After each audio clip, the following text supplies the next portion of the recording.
What is up? It is Dusty Thunder here with Candy Thunder, and for a couple of stories, Tony Spark with another never-before-seen offline session. Our first story here is, am I the astronaut for considering going no contact with my mom after finding out she's been lying to me for my whole life? Title alone, thoughts? Tater, since you have not read this story. I'm not very good at guessing when I don't know. I prefer to know. It's only guessing if you don't know. That's like... Yeah, I'm not good at that. You can't not be good at guessing when you don't know. That's just not being good at guessing. I'm not a good speculator. Just fold it in, David. No, I mean, if she's been lying to you your whole life, then, I mean, and you just found this out, I would say that's a pretty good reason to go no contact. Like, obviously, you normally want to try to work through your problems, but if you don't see that as a possibility, then take the time you need away from your mom to heal. Yeah. But I would also hedge against risk a little bit here and say that there are plenty of things that parents try to protect their children from. Okay. Look at that angle. See, I'm not a good speculator. It's a speculator sport. I, 29 female, grew up with my mom after my parents separated. My childhood was unstable, and as I got older, especially in my teens, my mom became very critical and emotionally harsh toward me. She regularly called me names, ditz, dumbass, manipulator, etc., would pick fights with me unprovoked, and I spent most of my time trying to avoid her. Even on good days, her mood could flip instantly, so I was constantly on edge. She also accused me of things that didn't make sense and refused to believe me when I defended myself. If I got emotional, she used that to dismiss me as overdramatic or ungrateful. Any attempt to communicate my feelings went nowhere. Some punishments felt extreme and controlling, but at the time, I assumed I deserved it and that I was just a bad kid. I did typical teenage stuff, drinking, smoking, but never got into serious trouble. There were good moments, which is part of why this is so hard. But even then, I never felt fully safe or relaxed around her. I moved out at 18, briefly came back after a bad relationship, and she suddenly treated me much better. After I moved out for good, we became extremely close. I told her everything and we were in constant contact. However, she still tried to control my decisions and would punish me by ignoring me or cutting contact when I didn't do what she wanted. Last year, I broke up with my boyfriend briefly and went to her for support. She trashed him constantly and told me I was naive and would always be taken advantage of. When I later told her we got back together, she hung up on me and didn't speak to me for 2 weeks. Then she doubled down on criticizing me. I tried setting a boundary, but she ignored it. More recently, there was a death in the family. My boyfriend wanted to attend, and my mom said it was inappropriate. Other family members confirmed he was welcome. She then went behind my back, trying to convince them he shouldn't come, but they disagreed. That caused a bigger conflict, and we haven't spoken since. Here's the part that really changed everything. My entire life, my mom told me that most of my family members were untrustworthy, selfish, or had bad intentions. She specifically warned me not to confide in them or to get too close. I believed her. I recently found out that many of those stories were either exaggerated or completely false. Because of that, I kept my distance from my family for most of my life. I now feel like I lost years of potential relationships based on things that weren't true. Now I'm questioning everything. I don't know where her trauma ends, where genuine concern begins, and where control/manipulation comes in. I don't want to cut my mom off. For a long time, she felt like my closest and most important relationship. But at the same time, being around her makes me feel small, anxious, and controlled, and I've noticed I do significantly better when there's distance between us. I'm also worried about my younger sister, 14, who's very isolated and seems to be growing up in a similar dynamic. Even with all of this, I still catch myself doubting whether I'm overreacting or remembering things wrong. So, am I the astronaut for seriously considering going no contact with my mom? Tater! Thoughts? Damn. I mean, mom sounds like a master. I think mom sounds like a master manipulator. Like 100%. She manipulated you as a teenager by putting you down and making you feel like that's what you deserved, even though you know now that that was wrong. A mother should not treat her child that way.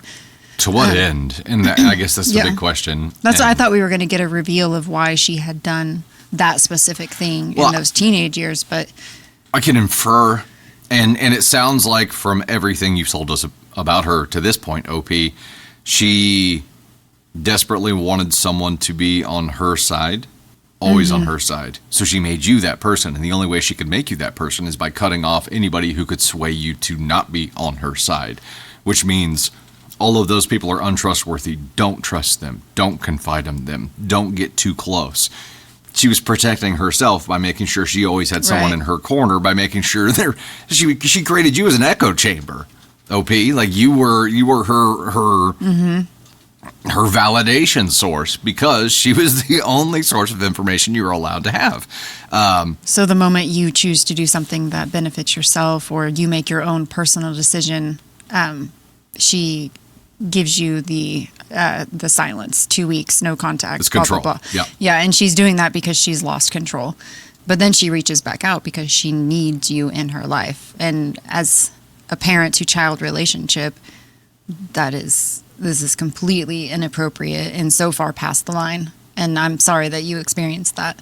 And I'm sorry that you lost out on knowing your extended family beyond your mom because of the lies that she told you and the manipulation that she created. I'm sure. I'm losing my voice. What's up? My name's Candy Thunder. I would venture to guess here that mom doesn't realize what she's doing. Who knows where her trauma ends and genuine concern begins? I like that you said that, OP, because that is a genuine concern you have to have. Right. But I think at this point you have to assume that everything she has ever done has been filtered through her trauma.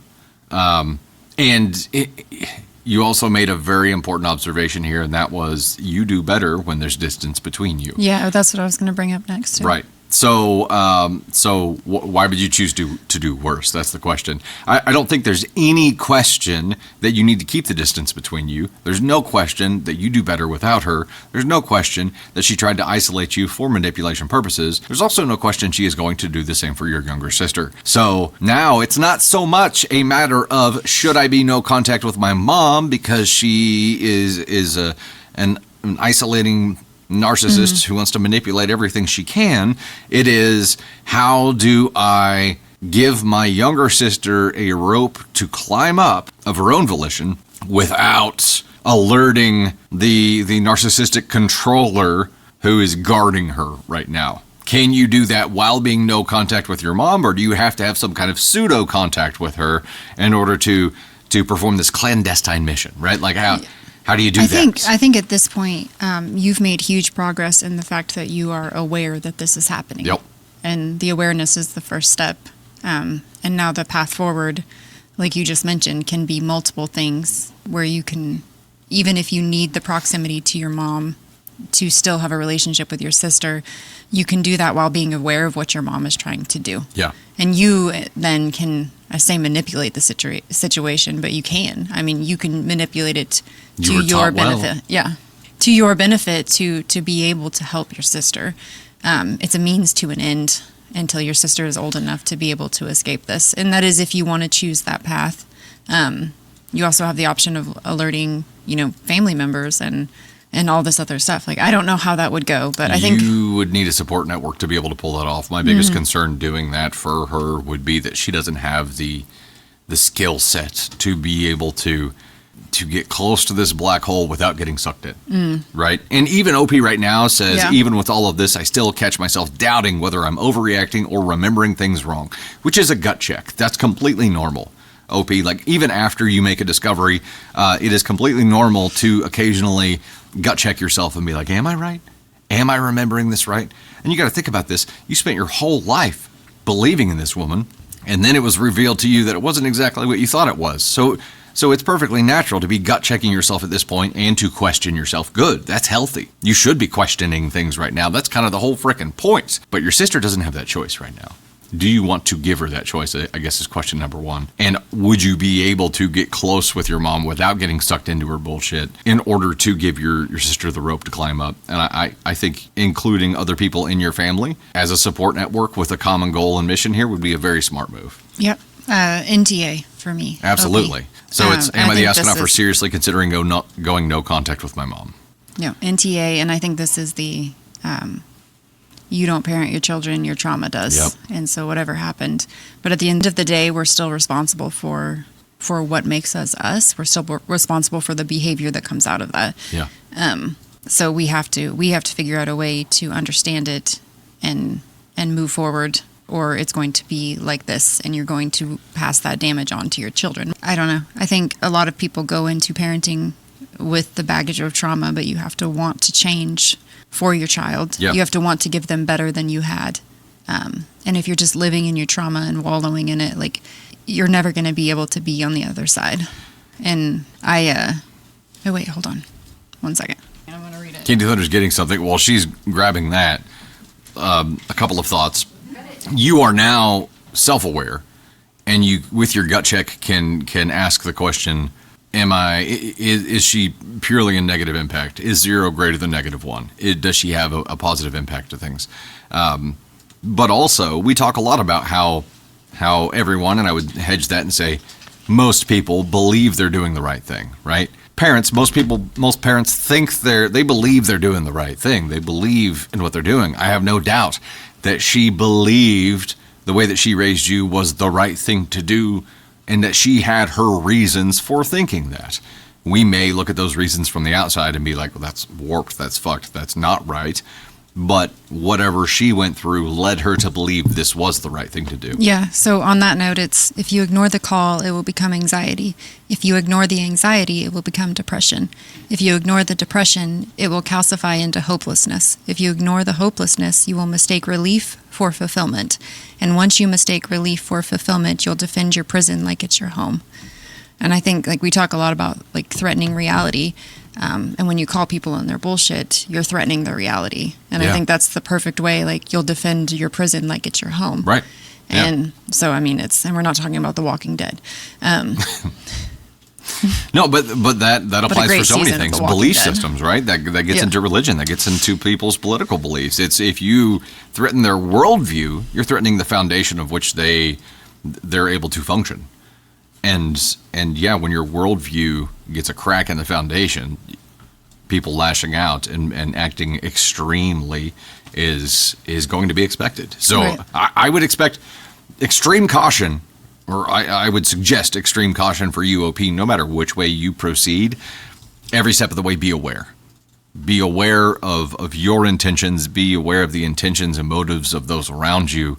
And it's a question for you now. Number one, are you making the commitment to live independently, and because you've recognized that life is better for you without your mother interfering in things?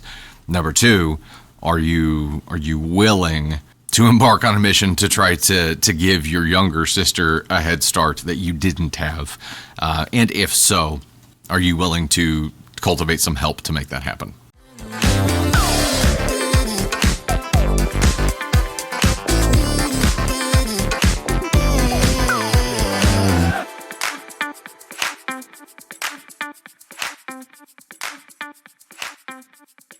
Here is our second story for this offline, never-before-seen content special.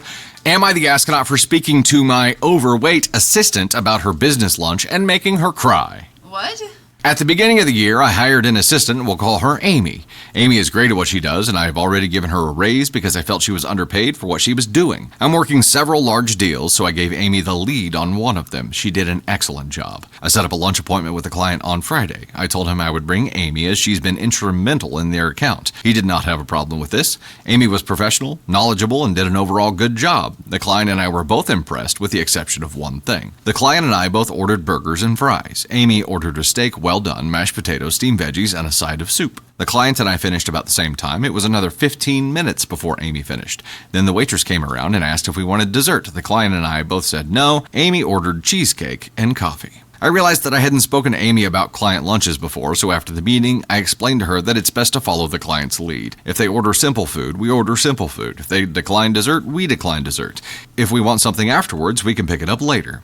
Amy did not take this well. At first, she offered to pay me back. I told her it wasn't a money issue. I have no problem buying her lunch, but to keep in mind it's about business. I told her I usually order wraps or burgers because they're not too messy like spaghetti, and I can take small bites in case I'm asked a question. I also match the client's eating speed, so there's no awkward waiting on either side. Then she started crying, saying it's because she's fat, her words, not mine. I told her again it was about strategy. I thought she had great potential and I wanted to help guide her. I then told her about some of my past faux pas. For example, ordering spaghetti and getting it all over my shirt. Or once I ordered first and ordered a cheeseburger when the client was a vegetarian and highly disgusted at me. She was still upset when we left. I felt like an asshole for bringing this to her attention, but my intentions were good. I felt like she has great potential. The meal did not concern me as much as how she took instructions. Now I'm wondering if others think I was wrong for bringing it up at all. Top comment: there's no way you can get someone who is determined to misunderstand you to understand you. You did not comment on her weight, and her theatrics speak to her and whatever she's dealing with internally. Professionally, this is a huge red flag for Amy. I know it's hard to hear, especially given the crying and all that, but you're in TA. Okay, thoughts here, Tater Rooney? No, I mean, everything OP said is true. Like, when you go to a business meeting, and you're the buyer, and then there's the client. I say buyer of the lunch. When you invite someone to a business meeting, you should match what they're eating so that you're not going, like you said, you're not eating a steak and having to cut into it and take forever when your client's not doing that. And I feel like if your client declines dessert, you decline dessert. Like, that's how it works. And like this person said, do you want to get something afterwards? Great, let's go grab it. But for the meeting, the focus is the client and what the client wants, because that's why you're there.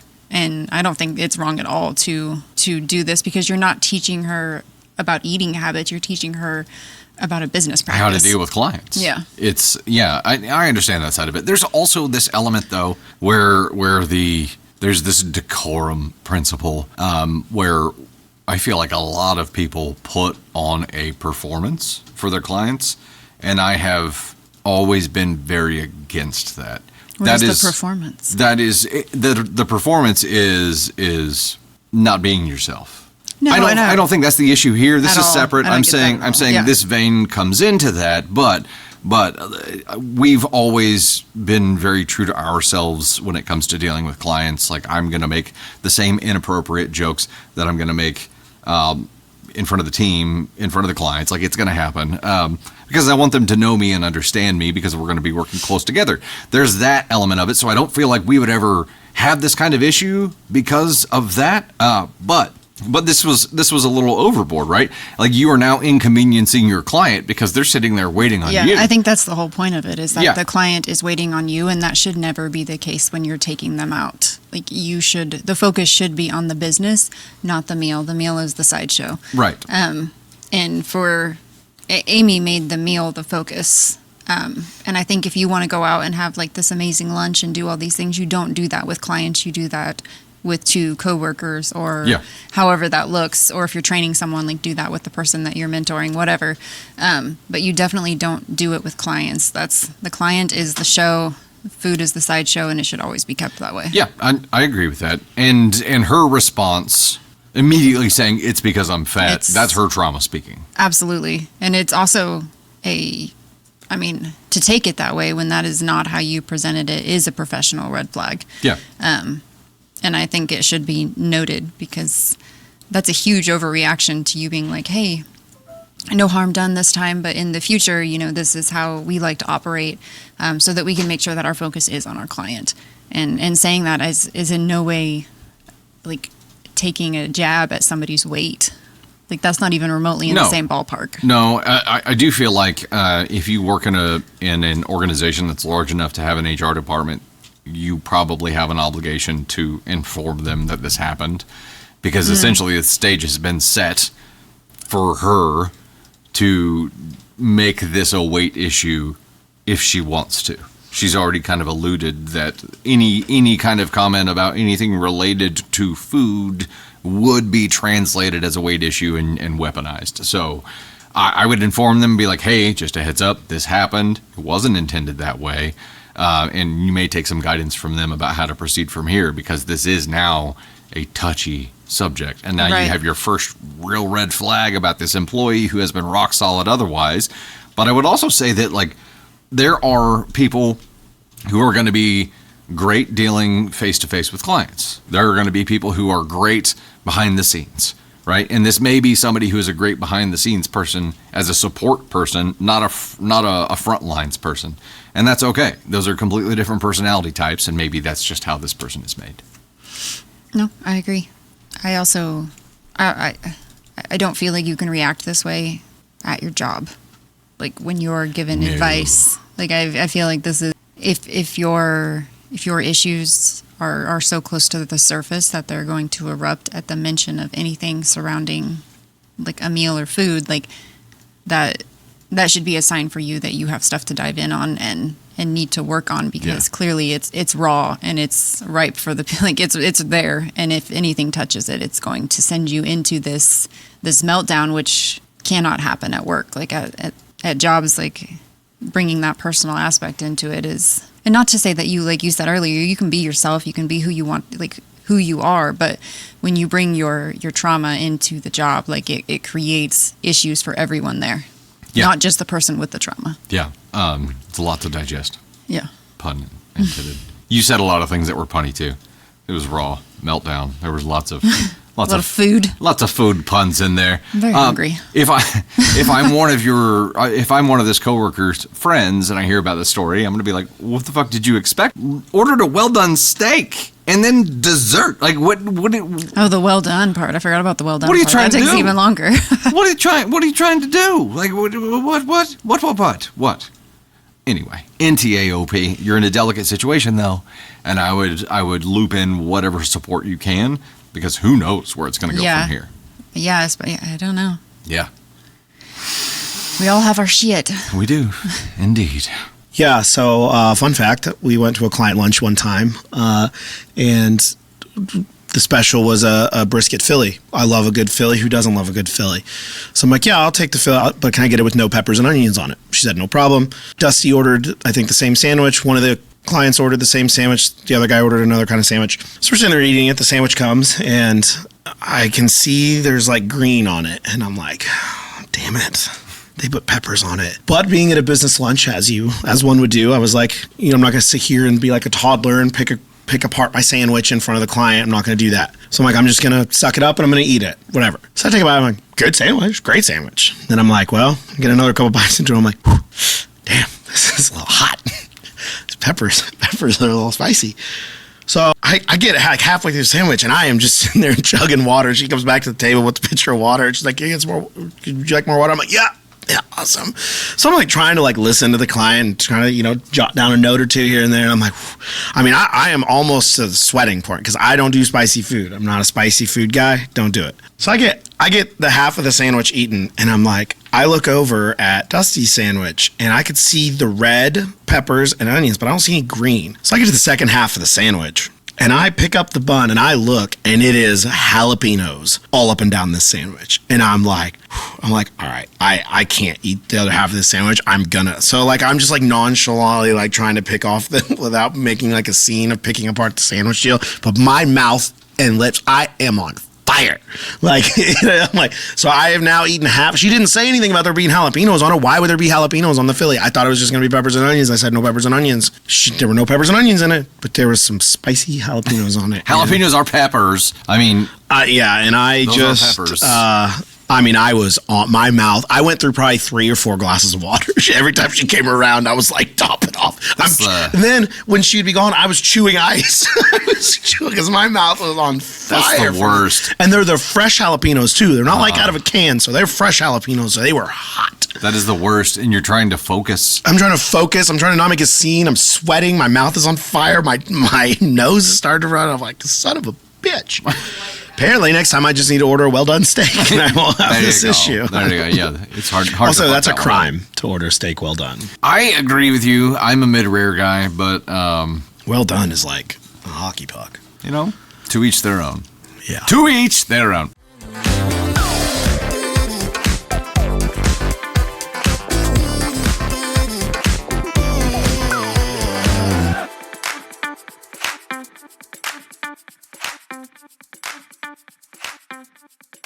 Am I the astronaut for skipping my nephew's first birthday to go to a 4-day festival? Nephew. I swear I didn't write this. I, 35 male, gay, need some outside perspective because my family's reaction is making me feel guilty, even though I thought I was okay with my decision. My nephew was born last August, and I truly love him and care about being a good uncle. I'm close with my brother and his wife. At the same time, I've always been very clear that I don't want kids myself, and to be honest, while I care about him, kids in general just aren't a big priority in my life the way they are for people who have or want them. There's also some important context. In 2022, my brother was diagnosed with cancer and is now clean but infertile. My nephew was conceived through IVF using frozen sperm, so for them, he's very much a miracle baby. I completely understand that this makes milestones like a first birthday feel extra meaningful to them, and I don't take that lightly. Recently, I booked tickets to a 4-day musical festival, Puckle Pop, with my best friend and her boyfriend. We also booked an Airbnb for 5 nights. It's something I've never been to before, and I've been really excited about it. Now, the issue, my nephew's first birthday party is being celebrated on the Saturday of that festival weekend. His actual birthday is on a Monday, which is the day I'll be driving back home. I already plan to visit them that Monday and celebrate with him then, even though my brother will be working part of the day. I didn't think it would be a huge deal. He's turning 1, so he won't remember the party anyway, and I'm still planning on being there for his actual birthday. But when I mentioned this to my sister-in-law yesterday, she reacted strongly and said things like, "His first birthday is really important. You can't miss that. You should be in the pictures." I jokingly said, "Hold up your phone when I FaceTime you then." But since then, I've been getting subtle guilt from family, like sad emojis in the group chat, and now I'm second-guessing myself. From my perspective, I made plans that are important to me. This is a new experience I've been looking really forward to. I'm still making an effort to celebrate his actual birthday. I do understand why this milestone matters so much to them, but I also feel like my life and priorities are just different, and I don't think that automatically makes me a bad uncle. So, am I the astronaut for choosing the festival over the birthday party? Thoughts, Tony Spock? Well, let's get Funkel's perspective, and then I'll give you Dad's perspective. Yeah. Okay. So I'll take the Funkel perspective of this, because believe it or not, this is legitimately this happens in my life. This exact scenario. I have friends that are all like our age group that are all having kids. They all have, then you have like my actual relatives that they have kids and birthday parties, and like it's a lot, right? And so, as our friend group started to have kids, I would make an effort to go to the birthday parties. I did go to the first birthday parties, but after that, I was kind of out. To be fair, one of them, her birthday is in June, and I think what happens on a weekend in the summertime. Uncle Tony is going to be in one spot, and it's going to be hard for me to miss that. Now, I would, still do the same type of thing of like, I'd love to do something on another day, but, I'm probably not going to make that birthday party. If it's on a Sunday, probably. If you put it on a Saturday in the middle of the afternoon on Saturday, Uncle Tony's probably not going to be there. That's just the way it's going to be. I think that, I think OP is probably going above and beyond what some people would do to try to make an effort, be like, I won't be there, I have this planned. And to be fair, he might have booked these tickets and done this before they set a date for the party. Could have. Now granted, he knows the date and knows around the time period of probably the birthday, would probably assume that it's going to be somewhere around there. But I think he's saying like, yeah, I won't be there at the actual party, but I'm going to make an effort. And also, the party, my opinion is a 1-year-old's birthday party is not for the 1-year-old, it's for the parents. So, because they're a 1-year-old. And again, I may be way off base on this, but again, the kid's not going to remember if you're there. Yes, there will be pictures. I personally don't remember looking back as I got older and looking at photo albums for my birthday parties and asking why certain people weren't there or not. it is what it is. That's strange. I haven't done that either. Yeah, so I get it. I guess I can see why, brother-in-law, or was it brother or sister, or whoever it was, is kind of be like, well, you need to be in the pictures, you need to be there. And like, listen, I'll try to make the next one. Like, I just don't put that emphasis. I guess personally, me, I'm like, it is what it is. Like, and then I've been to the other ones, and then now sometimes I don't even get invited anymore, and because they're like, well, we know you're going to be at the lake, so it is what it is. And I'm like, listen, I don't personally agree with that. Do you? I'd like to be asked. Do you feel like not being there whenever you have something else going on, does it harm your relationship with the kid? Probably. You think it does? Probably a little bit. I mean, if it happens frequently, if it's all the time, right? Like, but it sounds like this is a pretty involved. Sounds like he does pretty. It's not like he shows up one time a year and sees him. You know what I mean? Like this sounds very trying involved, to be in the life of the kid, and it's like, hey, I missed the birthday, but I had this thing going on. I'm sorry. Yeah. And again, the for 1-year-old, it's more the parents being upset that they aren't. And I think here's where I will offer the dad perspective. I'm offering the dad perspective as a dad separate from this, which is important here because the dad being actually in it is a different story, right? You would see things differently. But if this were us and we were celebrating, one of our kids' first birthday and there was somebody who couldn't make it because they had something like this going on, awesome. I'm happy for you that you get to go experience this. And you're right. This 1-year-old kid's going to be overstimulated before the party even starts, right? They aren't going to remember. If anything, showing up on their actual birthday to do something with them is going to be more memorable. It's going to be something they can actually focus on and partake in and not be overstimulated about. And it is about the parents. It's not about the kid. It's the parents who want you to be there. It's not about the kid at all. So I think it's an unreasonable expectation. And look, they made a life decision. They made a decision that affected them. That doesn't mean that you are beholden to follow suit. OP, you are going above and beyond. That doesn't mean you have to stop living your life because they made this decision and because you have a nephew now. Like, you could still be a great uncle without having to give everything up. That's what being a funkle is really about. So, yeah, from a dad, NTA. And from the funkle, NTA. Yeah. Go and enjoy Puckle Pop, which I'm certain that I am not pronouncing correctly. It's like Puckle Pop? I don't know. We may have to. Puckle Pop. We might have to look Everybody it up and see talk about what kind of music. Why do I feel like it's great. probably like an EDM type festival based on the name? I don't know. Puckle Pop. Let's see. Oh, it looks lit. Turnstile. Oh, Joe is going to be there. Look at that. Tyler, the Creator, Florence and the Machine, Youngblood, Somber, Deftones. Okay, this looks like a legit thing. Also, that band, go back. There's a band called Wet Leg that I'm like, what a weird name for a band. But I saw a TikTok that they opened up with the first ever SNL UK. It happened this weekend, and they were the band. Really? I don't know. This festival looks fun, OP. So I hope you have a great time. I hope your brother and sister-in-law, calm down a little bit. It'll be okay. Next year, try to make the next one. But if not, bring the kids some cool toys or something. Are they in Belgium? Probably. Yeah, so it's what it's looking like. That's wild. It looks like a blast. I would love to go to. I've never been to a music festival. I'd love to go. A 1-year-old birthday party that if you haven't been to a 1-year-old birthday party, let me tell you how a 1-year-old birthday party happens. Mom and dad are there. They've got a 1-year-old who's very overstimulated. Then they've got parents that are overstimulated because now they've invited all these people to come celebrate the birthday party that you aren't even going to probably get to talk to your brother for about 5 minutes during this thing because grandma, aunt and uncle, sister, neighbor, all these people are going to be wanting to hold the baby, want to talk to the baby. The baby's going to be fussy. Then the baby's got to be changed. Then you got to sit and open up the presents. Then you got to try to get the baby to pay attention, open the presents. Everybody's, ooh, oh, you take pictures of that. Then they're going to be a cake. They're probably going to try to get the kid to smash the cake or a cupcake, or maybe they don't believe in cake and they have veggies. I don't know. Then blah, blah, blah. At some point, the kid's going to have a meltdown. Mom and dad might have a meltdown at some point. Next thing you know, 2 hours out of your Saturday, you've spent doing this. And then at the end of the day, you could have gone to a music festival 2 hours later. Then you're like, oh, you guys want to do something? You're like, no, we've got to get these gifts home. We got to get them taken out. It's too much and we're done. We're fried.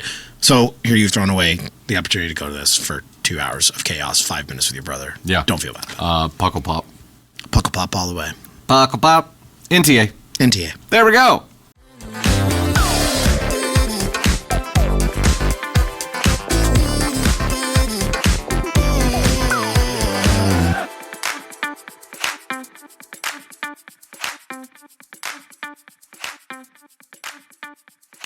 Here is our next story on this offline never-before-seen compilation. Am I the astronaut for wanting to separate from my husband after 10 plus years because he only started trying when I was ready to leave? Oh no.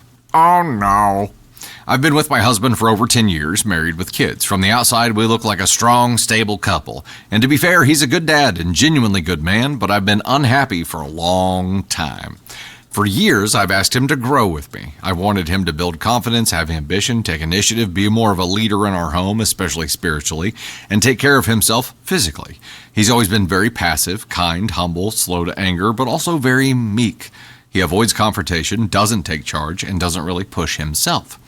I felt like I've carried the emotional and mental load of our relationship for years. To give context, he has always worked. He kept a steady job our entire relationship, but it doesn't pay well, and it's very demanding. I make substantially more than him, and his schedule keeps him gone so much that we only have about 4 to 5 days a month together as a family. So while he contributes, it comes at the cost of time, presence, and connection. One major issue is health. I have a genetic condition where the healthier I am, the longer I can live. I've asked him for years to support me by helping lead a healthier lifestyle for our family. He hasn't. He eats fast food or goes out to eat almost daily, then comes home and snacks on more junk. No effort to change. Over time, it made me feel like my health and honestly my life wasn't important enough for him to even try. I don't want him to live like me, but take an interest in the things that I want and like I have done for him over the years. Another issue is intimacy. We've struggled with it our entire marriage, and I've realized it's because we don't have chemistry. We have familiarity. He doesn't engage with me mentally or intellectually, and that's what I need to feel connected. Without that, intimacy feels forced. Through therapy, I've realized something hard. I think I married him because he was the safe option. I knew he'd be a good dad. My family loved him. Everyone saw us as that solid couple. But I didn't marry him because of a deep passion or a can't live without you connection. I married him because he was safe. I've done a lot of work on myself, therapy, communication, learning his needs, trying to show up better. He hasn't. Now that we have kids and I'm at my breaking point, suddenly he's trying, talking about working out but hasn't started, being more spiritual, etc. And honestly, it feels too late. It feels like we're in the final hour and my foot is already out the door, and now he wants to become the person I begged him to be for years. Part of me is angry because why did it take this? Why wasn't I enough of a reason? At this point, I feel disconnected. I don't feel attracted to him. I don't feel led, supported, or protected. I feel like I've outgrown him. And I hate admitting this, but I've even caught myself thinking, I wish he would just cheat so I'd have a real reason to leave. Because he's not abusive. He doesn't cheat. He's a good father and a good person. He just hasn't tried for so long. I feel like I've already grieved this relationship while still in it. On the outside, we look strong, but on the inside, I'm struggling. I've asked for a separation and am considering divorce, but I feel guilty because there's no big event, just years of unmet needs. So am I the astronaut for wanting to leave even though he's finally trying now? To add, I also just found out for the entirety of our relationship, he's been lying to me about doing something behind my back, which sparked this whole thing for me. Wait. You're not going to tell us what the thing is, OP? What's the thing? He left us hanging. What has he been doing behind your back? No context and comments, no nothing. You just left us. Okay, well, it wasn't. There was a reason. Here, I'm gonna throw a curveball here, but you are the asshole because of this line. I wish he would just cheat so I'd have a real reason to leave. Babe, you're done. You are done. Everything in here says that you are done. You are indifferent about your relationship. You need to be the one to leave. And I know that that puts the emotional load of a divorce on your back, but you need to do this to yourself. And right now you are being a complete asshole to yourself by staying in a relationship that you don't want to be in. You have made that very clear to anyone who reads this story. You are done. Your foot is, you don't have one foot out the door. Your fucking bags are packed and you're in the car getting ready to start the ignition. You already have a separation. Like, this is... And now he's trying because of the separation. Yeah. He clearly has some stuff going on, whatever that is, whatever it looks like, that he did not sort out and try to move forward. He was complacent, and that wasn't something that you wanted in life, and now you've chosen something different, and you need to choose it and stop, straddling the fence. Choose it and be done and move forward so that, one, you have kids now. Your kids are going to be in limbo, and you do not want that. Seems to me that hindsight's 20/20, so you tell yourself that you never loved him, that it was familiarity, that all these things, but you can never know for sure. You can't go back in time, you can't re-feel that, but I don't think you can fall back in love once you've fallen out of love with someone in this way. I think that would be very difficult to do.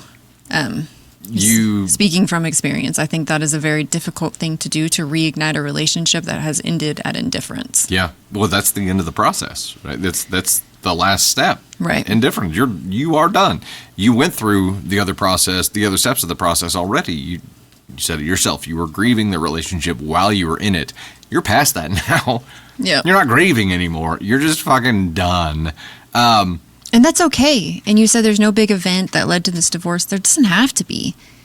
If you decide that you are done with a relationship, you have that choice as an individual, as a human being. You don't have to be in a relationship that you are unhappy in. The court isn't going to be like, oh, there's no triggering event. You can't have a divorce. Currently, we have that choice.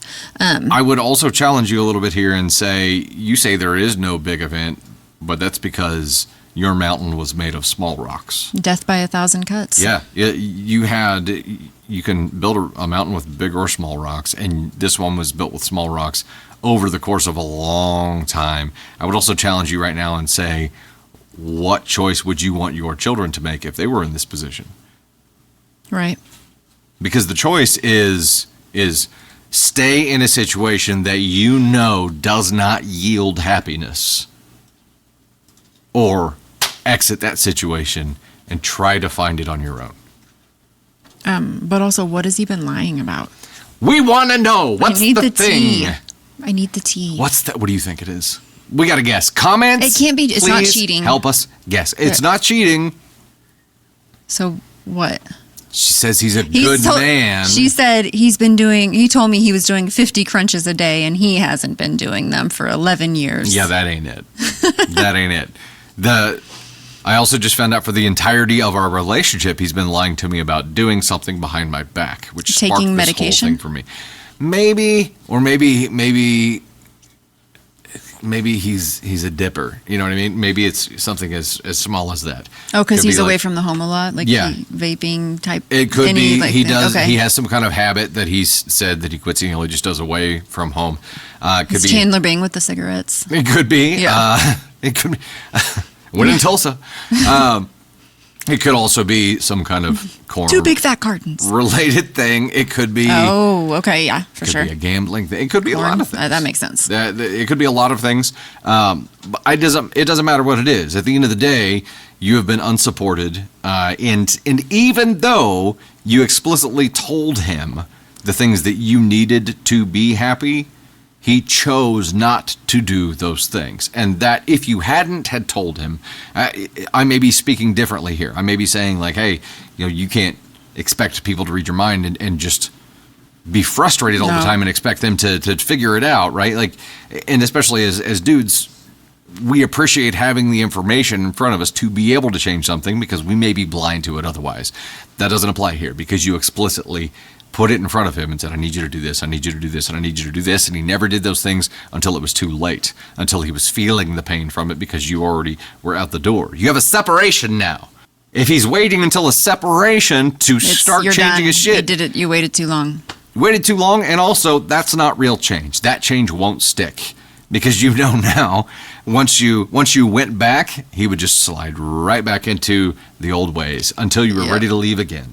And also, I think once you reach that point of indifference, like at some point, you're going to start treating him super shitty Yup. because you don't care. You don't care about his feelings. You don't care about these things. Like you've lost that part of you. And I think like you don't want your kids to Exactly. witness that. You don't Yeah. want your kids to be around that. You don't want your kids to be there when it gets messy. Make your choice, stick with it, and move forward in the best way that's going to give you the best life that you're after. You will not regret leaving. You will regret not leaving sooner. I think kids can handle separation, but growing up in a toxic home, I think would do more damage than separation. Agreed. And we both firmly believe that. Yeah, because you're building the model. You're showing them what love and marriage looks like right now. You said, so if I tell you what I want, like you'll get it for me? Well, I at least have the information, I would like a medium ribeye but that's not what you with really mashed want. potatoes. That's not what you really want, though. and a side of white bread with And by- honey butter. It's what a portion of you wants. I know. The other portion So- of you knows that you would deeply regret it and feel just I would feel super so sick. terrible. And then for 3 days, I would be toxic. Literally. I'm not doing it. I'm not doing it. It's like yeah. Yeah. yeah. But my heart wants what it wants. I understand. I understand. So this was Am I the Astronaut for wanting to separate from my husband after 10 plus years because he only started trying when I was ready to leave. I mean, the title does a really good job of summing this up, and it is 100% NTA. It's NTA, but YTA to yourself. YDA to yourself for not leaving sooner or doing something about this sooner, and maybe Yeah. to your kids as well, because the whole time that you've stayed and allowed yourself to be unhappier a little bit more every day. You're going to become more bitter Yeah. every day, and it's going to spill over into the areas that you don't want it in. So make Make a choice. My gosh, make a chirp. Make a choice, a firm one, and stick with it. That's our advice. Where did chirp come from? Like know. firm choice? Chirp? I don't know. Make a chirp moist. I think I was thinking about smoked chicken or something.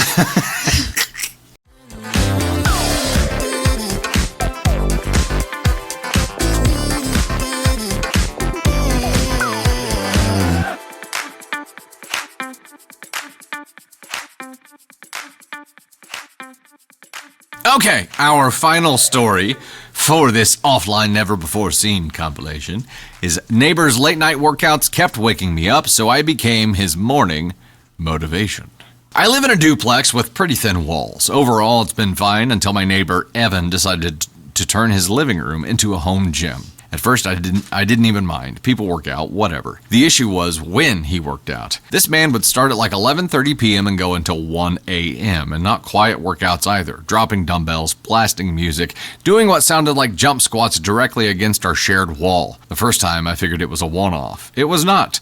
After about a week of terrible sleep, I knocked on his door and asked if he could maybe keep it down a bit at night. He apologized and said he loses track of time and promised to be more mindful. Next night, same thing. So I tried again a few days later, this time suggesting maybe earlier workouts, or at least no dropping weights after midnight. He kind of laughed and said, "That's just how I train, man." So I stopped asking. Now, important detail, I naturally wake up around 6:30 a.m. for work, and unlike Evan, I don't lose track of time. The next morning, after another late-night workout session, I got up, made my coffee, and decided to start my day with some light cleaning. Specifically, vacuuming, right against our shared wall. I wasn't slamming it or anything, just a nice, thorough, methodical clean. Took my time, really got into those corners.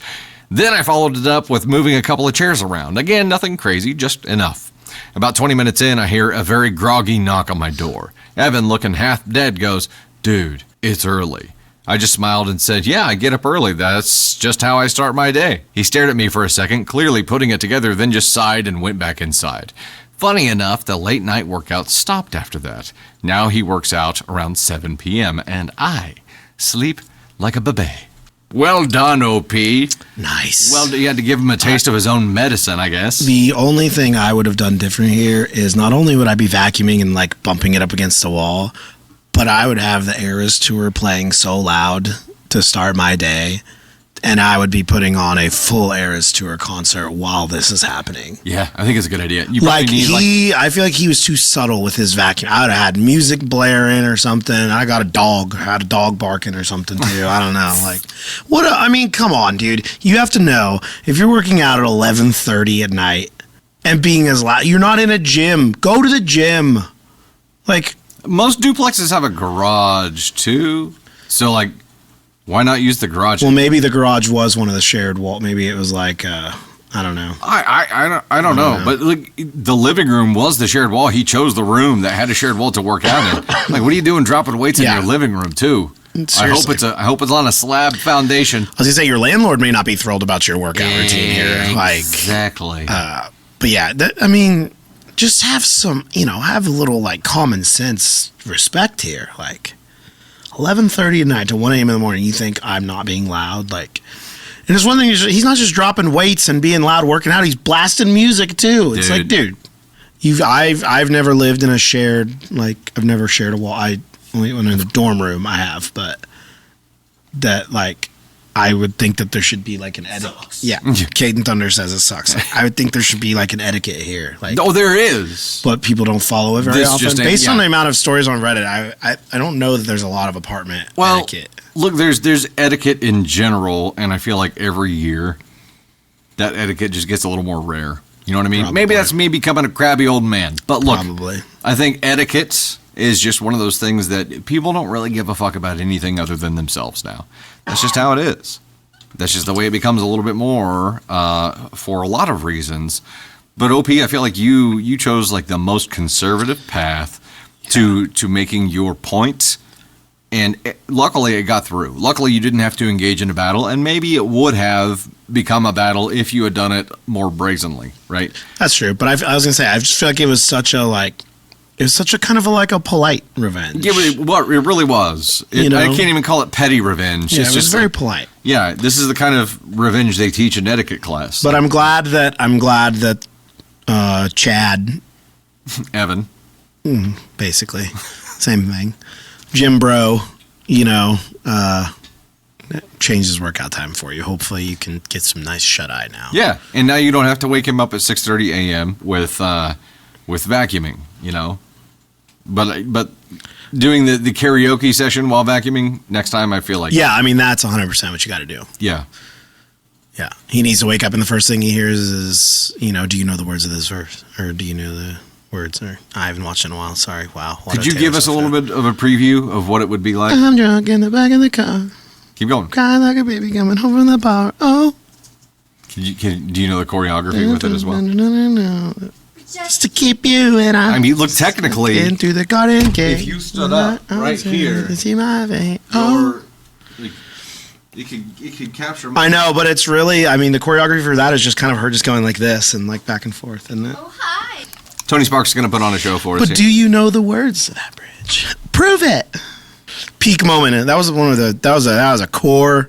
What the kids call it, a core memory. Yeah. Core moment in life. Gonna hear it all. God, can we go back to 2023 and just?